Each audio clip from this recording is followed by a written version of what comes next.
Tapi gue lebih takut sama Spurs dibandingin MU at this stage. Ya iyalah, MU apa yang ditakutin sih? Kita under the radar aja dulu. Juara Kita tetap under juara the radar Piala dulu. FA. Ya jadi kalau misalkan menurut gue, kalau misalkan ini keadaannya adalah dia jadi title contender, itu baru dipertanyakan. Lu serius title contender keras kepala gitu. Bahkan even Arteta sekarang bisa beradaptasi, Pep berulang kali bisa beradaptasi sama taktiknya. Kalau misalkan dia title contender masih pakai cara itu satu-satunya doang gitu ya. Enggak sih harusnya. Gila, single contender enggak sih. Kalau top 4 iya, tapi untuk lu menjadi juara, lu enggak bisa naif gitu sih. Enggak bisa. Gue kasih caveat sedikit lah ya. Ini sebenarnya terkait dengan yang gue bilang chaos sama kontrol. Kalau ujung-ujungnya semua tim ini nggak ada yang benar-benar bisa ngontrol dan pertandingannya banyak yang chaotic kayak gini, dan gue akan naruh dikit buat Spurs jadi kontender. Tapi sejauh ini yang gue lihat, gue juga berkaca ke 2-3 musim ke belakang, kayaknya tim yang juara itu tim yang paling bisa menciptakan kontrol. Iya. Gitu loh. Dan menurut gue sekarang itu yang surprisingly Arsenal terlihat lebih bisa dibandingin City. I mean banyak faktor ya. Ini masih panjang. Cuman at this state right now, satu hal yang gue tidak sangka adalah kontrol defense Arsenal tuh bagus banget. Plus udah solid. gitu dua back unreal gitu. Si Saliba sama si Gabriel Magalhaes kan udah regular main terus kan. Walaupun lo full back kiri kanan lo gue udah ganti lah. Tapi ya kemarin kalau bisa ngomongin Declan Rice ya he's the unsung hero sih dari awal gue bilang. Statistik mungkin di layar kaca lu gak bakal ngelihat dia terlalu kayak gimana, tapi ketika secara statistik atau apa kayak anjing nih orang kacau sih. Prediksi gue soal Declan Rice gol asisnya akan lebih bagus dari Mason Mount tuh masih mau nanya cedera main juga kagak.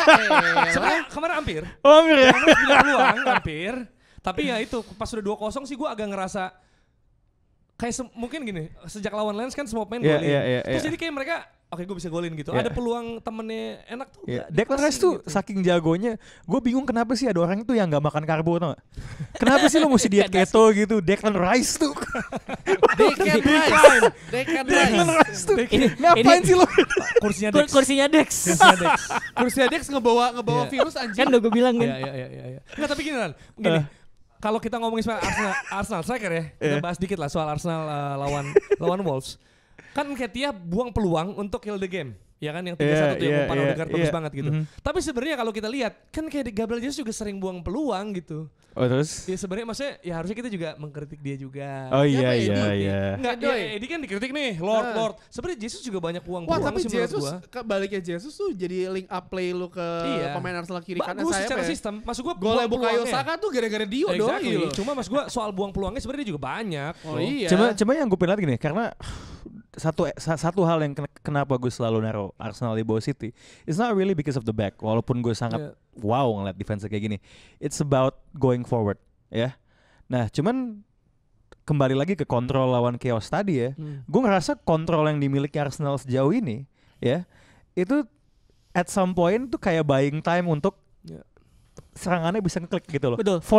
Fondasinya tuh udah ada. Dan satu hal yang bagi gue sangat menarik ya di pertandingan Wolves ya, ada satu momen ini tuh sebelum golnya enggak sebelum Martinelli kena tiang, dia track back ke belakang bantuin Zinchenko.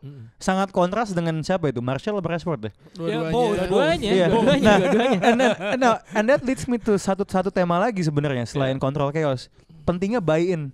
Oke. Itu yang gue rasa sekarang tuh lebih kelihatan di pemain Arsenal ke Arteta, di pemain City ke Pep selama ini, dan itu yang nggak bisa gue rasain kalau gue nonton, at least ngeliat snapshot ya.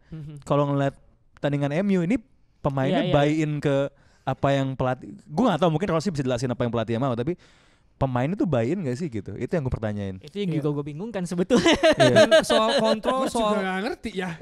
Soal kontrol, soal allowing position juga Arsenal kan bagus tuh ya, secara statistik di atletik juga. Cuma kan kalau misalnya orang memaksa fans Arsenal yakin untuk juara, Saliba, Declan Rice nggak ada, belum. Solusinya apa? Ya kalau kan banyak fans gitu. Lu harus yakin juara. Declan Rice ini nggak bisa. Jari. Declan Rice nggak ada. Lo akan gue tenangkan sedikit ya. Tiap kali ada yang bilang lo harusnya berpikir dia juara, lo tinggal bilang, ya gue fans bola, kenapa lo harus mendikte perasaan gue sih? Nah, gue suka bilang, selesai bilang di sini. Gue tidak mendikte perasaan. Gue tidak mendikte perasaan. Gue cuma knocking some sense into your head. Tapi itu kan ya. It's about the feeling. Tapi if Saliba or nggak usah N deh, or Declan Rice nggak ada. Wah. Kelar kan? Yeah, but the funny thing right now ya, gue tuh mau pertanyaan kayaknya Declan Rice tuh kalau nggak ada tuh lebih gawat lagi sih sebenarnya. Lebih gawat Iya. lagi. Like, lebih gawat lagi.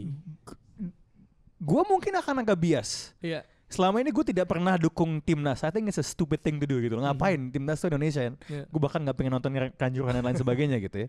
Tapi kayaknya gue bisa agak bias Inggris deh di Euro 2024. Wow. Kayaknya gue akan bergabung dengan idiot-idiot ini yang it's coming home, it's coming home. Just because Tapi Rice Bellingham tuh gila anjing. Bellingham. tapi pelatihnya Gareth Southgate. Oh iya sih benar Di juga mana sih. Gareth Southgate Itu bisa menahan lo sedikit. Itu bisa menahan lo Oke sedikit. oke. Coba Food for thought. Rice. Bukan Kane. Nih, lini tengahnya gini nih ya kan kesayangannya Calvin Phillips. Henderson, iya kan? Nah, ya itu masalah sih. Declan Rice, Calvin Phillips yang main juga kagak anjing gitu. Enggak. Iya, padahal kalau Rice Bellingham itu harusnya nggak terkalahkan tidak sih. terkalahkan. Itu Dan ini insane, apa? man. Soal gimana cara dia memainkan Bellingham juga Ya. itu bisa dipertanyakan ya. Betul. Kan bahas nanti lah. Kan mau Soal Ya. itu. Tapi kalau menurut gue gini, balik ke Rice ya. Kalau misalkan Arsenal jadi juara di akhir musim, gue akan bilang bahwa pembelian Declan Rice adalah salah satu pembelian paling transformatif kepada sebuah tim di Premier League. Karena itu bicara di pengalaman gue sebagai penonton bola dan pendukung Man United ya. Gue inget ketika Sir Alex Ferguson membangun Man United, puzzle terakhir itu Eric Cantona. Oke, sebentar, gue potong dulu, Ros. Lu kan tadi bilang kalau Arsenal juara, lu akan masukin Rice di list itu. Iya. Kalau Arsenal nggak juara, lu nggak masukin Rice di situ. Masuk tuh. Kalau Nah itu pertanyaan, itu juga pertanyaan di Twitter gue. Betul. Karena gue kan nge-tweet tuh soal Declan Rice. Banyak bilang, Bang, harus juara dulu baru kita bisa nilai Declan Rice. Kalau pertanyaan lu adalah pembelian terbaik Premier League di summer. Cuman kalau misalkan transformatif itu kan harus ada result. Kalau misalkan pembelian terbaik sejauh ini sih so far iya, kalau menurut gua. Kalau gue sih ngeframe kompnya Rossi adalah tadi lu ngebandingin bahkan bukan musim ini aja kan. Iya, kayak sepanjang. Nah, Premier League. Iya, juara tuh would cement that, tapi menurut gue tanpa itu pun at this moment dia most likely akan masuk best 11 di tengah. Karena gini, ini bicara dari pengalaman gue sebagai penonton bola dan tim gue sendiri. Eric Cantona. Terus kemudian yang paling gue suka mentransformasi permainannya Man United itu Michael Carrick. Sebetulnya gitu. Karena sebelum Michael Carrick seluruh lini tengah Man United itu kalau nggak determinan kombatif. Michael Carrick datang itu membalance semua itu gitu. Dan gue pikir ketika Declan Rice masuk ke lini tengahnya Arsenal itu ngebalance semuanya. Gitu sebetulnya. Jadi Rodri jelas transformatif juga tapi melengkapi aja. Tapi kalau Rodri adalah sistemnya Pep Guardiola di City itu udah saklek, gue harus punya holding midfielder kayak begitu. Sebelumnya ada Fernandinho. Ya kan? Tinggal gitu. isi slot yang udah ada. Iya, gitu. Jadi kalau menurut gue Arsenal juga butuh. Betul. Nah, Rice, tapi jadi punya aja. Gue pikir kan gue pernah bilang gue suka gelandang holding midfielder yang bisa single pivot.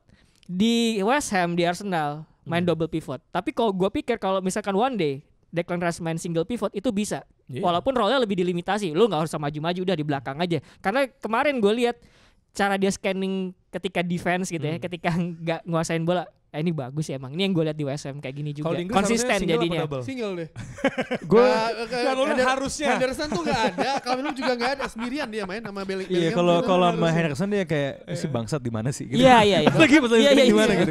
Bingung nih. Apa yang lu harapin sih manggil pemain udah tua terus mainnya bukan di Liga Eropa juga. Cuma Declan Rice tuh memang ya lagi kembali ke analogi nasi. Nasi itu memang manfaatnya banyak. Betul. Nah apa? Karbo. Gue agak bingung sama dia tuh. Ketika dia main jadi 6, kadang-kadang dalam beberapa fase dia bisa main jadi 8.